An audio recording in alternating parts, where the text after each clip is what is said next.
Personal stories. Can you share a story about a project that went wrong and what you learned from it? Be careful who you hire.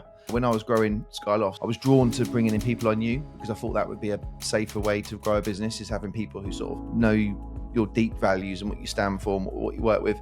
The problem is that everyone's got their own agenda, and when you employ people you know, it's not only difficult to change direction without them. You've then got this underlying issue of actually knowing them and being friends with them, and it makes things 100 times heavier to make the harder decisions.